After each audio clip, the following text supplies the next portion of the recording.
Welcome to the latest Downtown Den, and I'm delighted to be joined in the den today by Alan Robson, who's the Managing Director of Project 4, and Tom Higgins, a Director at Laing O'Rourke. Good afternoon, gents. Afternoon. Great to see you. And Tom, I'm going to come to you first. I know we're talking about very challenging times at the moment, but I think we're all of the mindset that we will come through this, hopefully sooner rather than later. And when we do, there's an awful lot of things to look forward to. And Tom, I know Laing O'Rourke are at the forefront of many of them. So just talk us through what some of those exciting projects are looking like. Absolutely. As you quite rightly say, Frank, we're in challenging times, but we need to look at the bigger picture here moving forward. And that is within a relatively short time frame, God willing, we'll be out of all this and moving forward.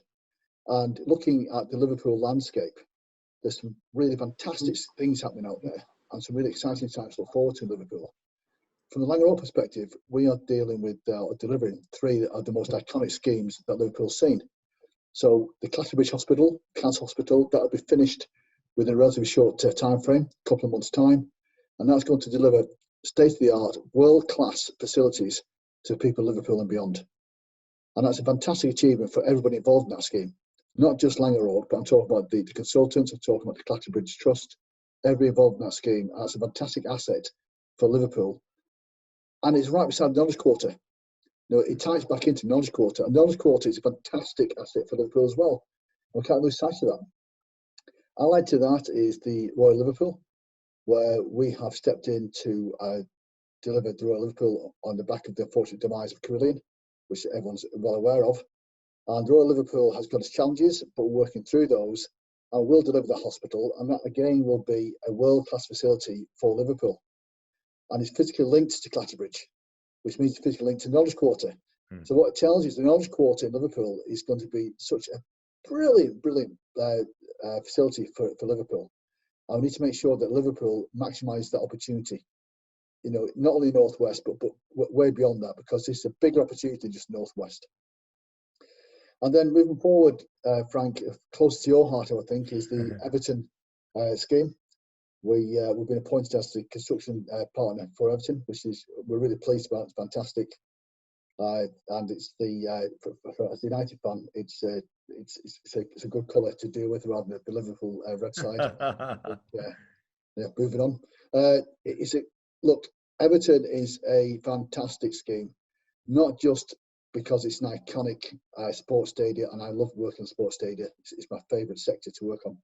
Not only that, but it's what it brings with it and what stadia bring with it. They're huge schemes, iconic schemes, right in the public eye.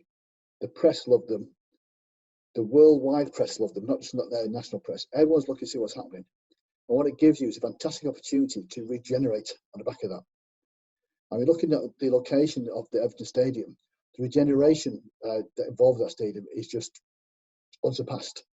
Look at what we can bring to the north side of Liverpool there. You're looking at the jobs, the training, the other industries that will come up around the stadium.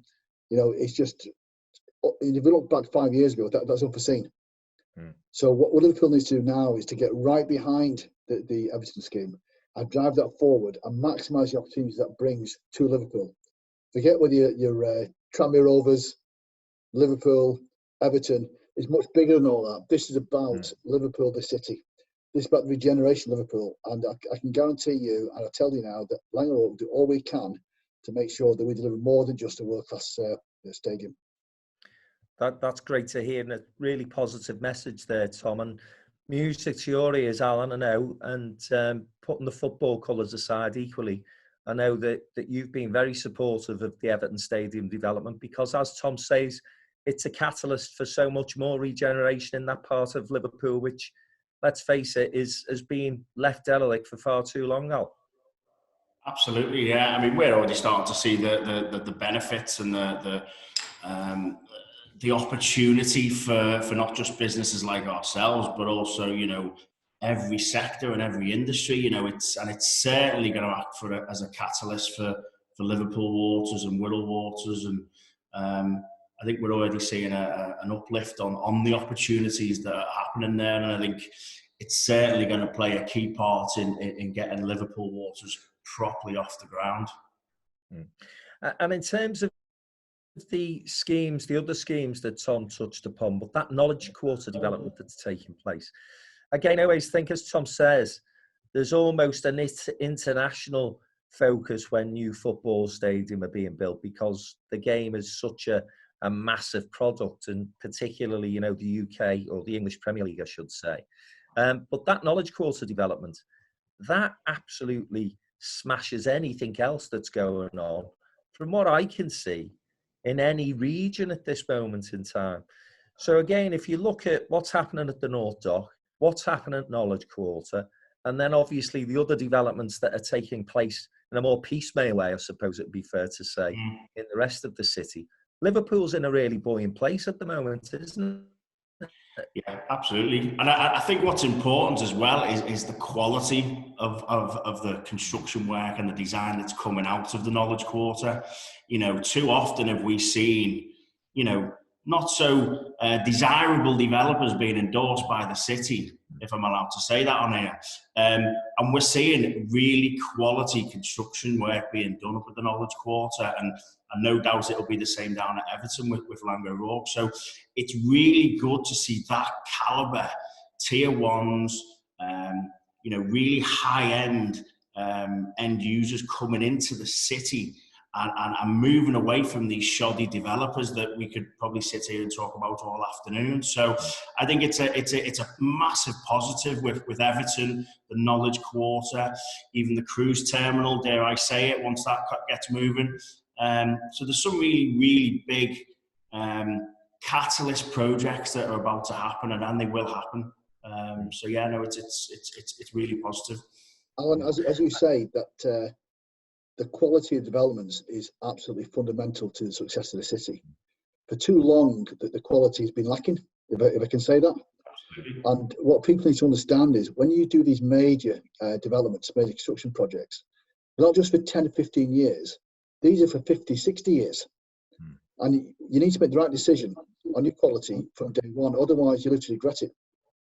Yeah. You know, and I think the other thing, sorry, Frank. Tom, the other thing to say, just picking up on that point, is that, and again, you know, this is heresy to say in some respects, but it's true, I think, in Liverpool.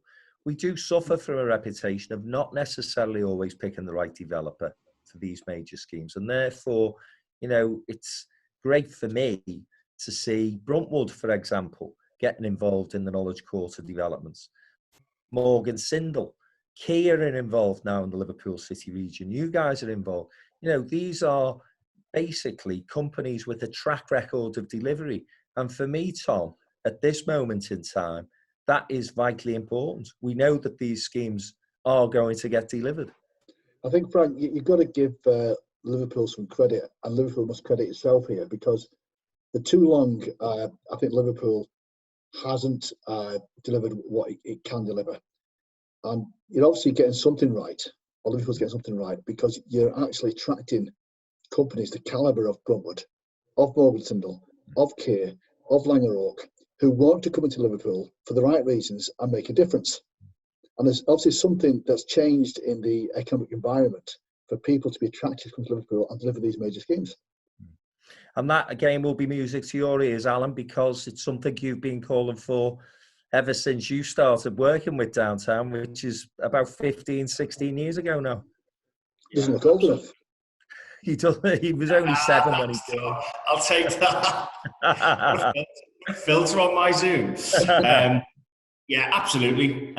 You know, and I think that's where we need to focus on the positives. And I know we've said this is all about being positive, and I don't doubt that there's some dark days ahead, and we're all going to have to adapt very quickly, as we are.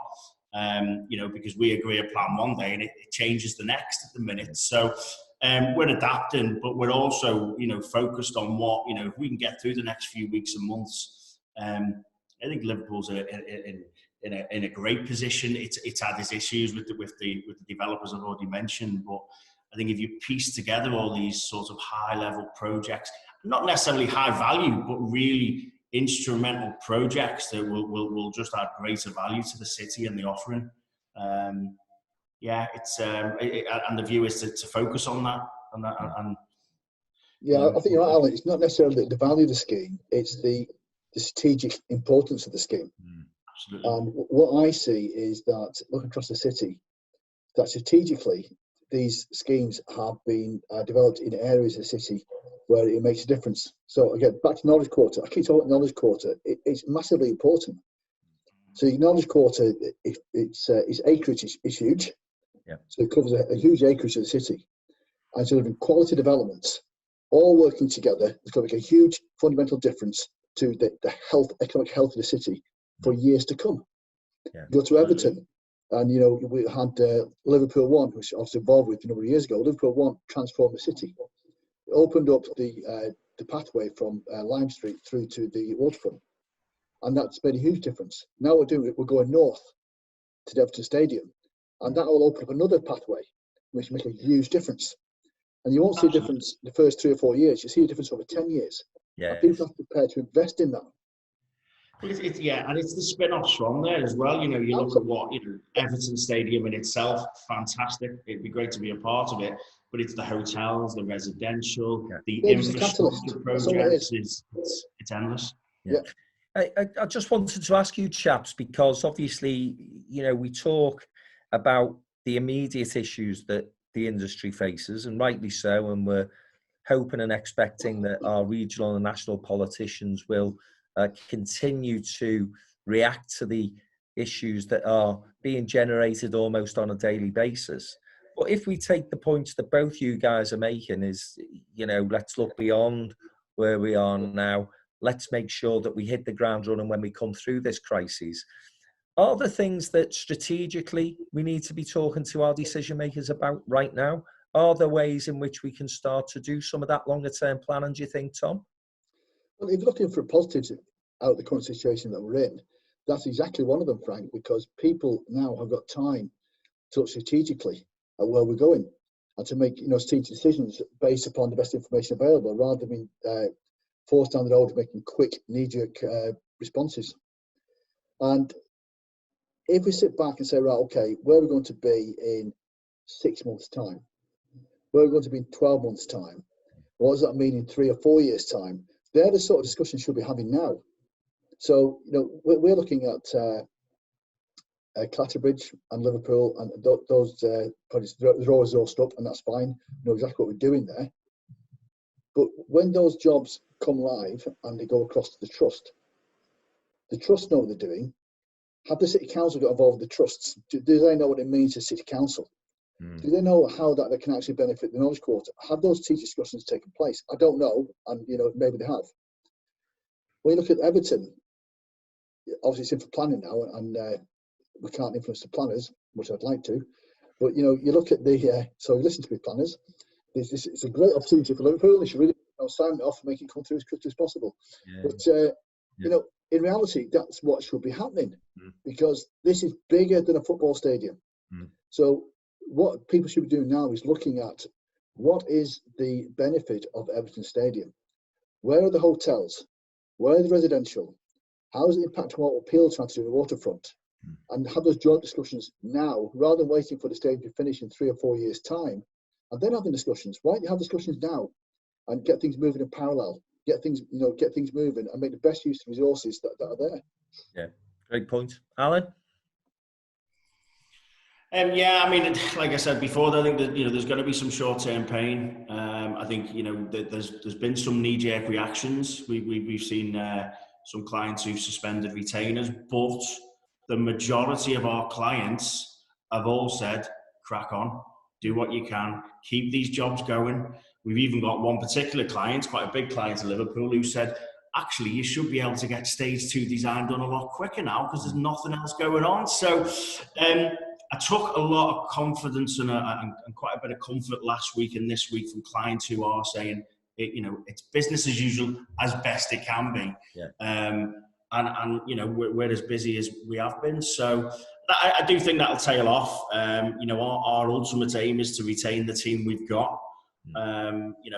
3 weeks ago, I did 3 interviews and we were going to send 2 offers out. So that's going to happen. Yeah. Both on hold for now, but that will happen because we're just at a stage where we've attracted the talent, we're getting the talent in. our view is to hold tight, sit tight, keep doing what we've always done in a different format, I suppose, and get used to these Zoom calls and team calls and being on the phone more than I've ever been, if that was ever possible.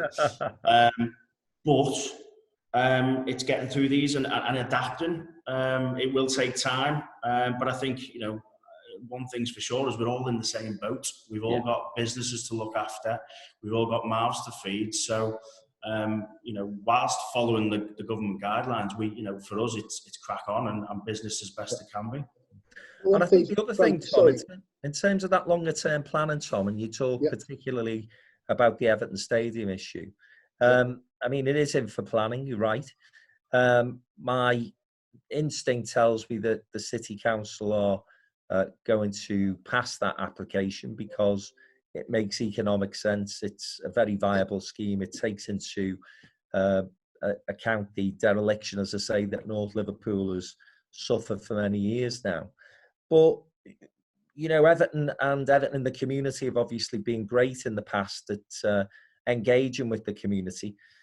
I guess we bought ourselves some time now where perhaps we should be looking at plans where that consultation and that engagement can get even better. And I know Laing O'Rourke are very keen on community involvement and ensuring that, Liverpool people get involved in taking advantage of the job opportunities that will exist on that site. Yeah, I mean, one of the things that we look at as a business is if you're not careful, as a major constructor, you come into a city, you drop all your plant equipment in the city, you make all the noise, create all the dust, all the dirt, and people can't wait to get rid of you. What we're doing is, and I've done for probably a number of years now, is we realise that we need to be much bigger than that. Yes, we deliver major construction projects. Yes, we deliver major legacy projects with regard to the building we leave behind. But what we want to leave is a lasting footprint, such that when we leave, the aspiration is when we leave, the community say, "God, I'm sorry to see those guys go. They were really good. Look at everything they did for us." And not just talk about the building, talk about everything else. Now we leave behind, people who've got careers, people who've now got direction in life, people who've now got meaning in life, people who've got purpose. We've done much more than just deliver a stadium or a office development or a Liverpool One or whatever retail scheme. And I would like to think people say, Laing O'Rourke, yeah, they're a good outfit. Yeah, you want to get involved with them because they do much more than just deliver a construction project. Yeah, and that's hugely important to us. And Everton, the community, do a fantastic job, and we are very keen to work with them. And we have been working for quite a while actually, because they've done some work on the Clatterbridge as well. Yes, we have been working with them probably for a couple of years now, if not longer. And we're very keen to develop that and to carry that on because, I can't underestimate or underemphasize what a fantastic job they do and what a difference they make. And we're keen to be part of that and keen to remember to be part of that. Absolutely. And I know, Tom, that one of the reasons that Laing O'Rourke have been chosen as the preferred developer is the very reasons that you've just given there. You've got that reputation for engaging with the community and leaving that legacy. And that was part and parcel of Everton's thinking when they've appointed you guys to that project. Yeah, it's very important to us, Frank. We always talk about it. It's real for us. Yeah. It is very real for us. Yeah. And Alan, just switching the talk slightly from, we'll stick with the football, but on a slightly different note, and the suspension of the Premier League. I mean, I think Tom and I are in agreement here. I think we should just write this season off, mate. Am I allowed to swear on this? Well, you need to look at a bigger picture, Alan. Stop being so parochial. This is much more than football. Joking aside, that was important 2 weeks ago. It just seemed really irrelevant. It is incredible that nobody's talking about it at the moment. Yeah. Yeah. We've got to finish this season. That's my. I would be bitter like you lot for the rest of my life if we did. Season's finished. It's done. I think I was sort of having this conversation yesterday with Alison McGovern, who represents the Wirral, big Liverpool supporter, but she's actually very, very interested in the game and it's the economy of the game, and she was saying that the impact that not finishing the season might have further down the leagues is more of a concern to her, even though she's a Liverpool supporter, than the Premier League decision, which is a relatively simple one, actually. You have to say that even as a Blue. But, you know, if I go to Leeds, for example, where we operate, and I know you guys do some work in that city as well, Premier League football for that city would be absolutely huge in terms of just another catalyst for growth for them. When I go to Birmingham, you know, they've got West Brom on the cusp of promotion. They're hoping that Villa manage to stay up. And, you know, it's those questions actually that need to be resolved. And like you, Al, I can't see any way in which that can happen without actually finishing the season at some stage. Yeah. And God knows how they're going to do it, but I think they need to find a way. Yeah, absolutely. Well, personally, I think we should have the top four stay as they are, but no Premiership winner, because that wouldn't be fair.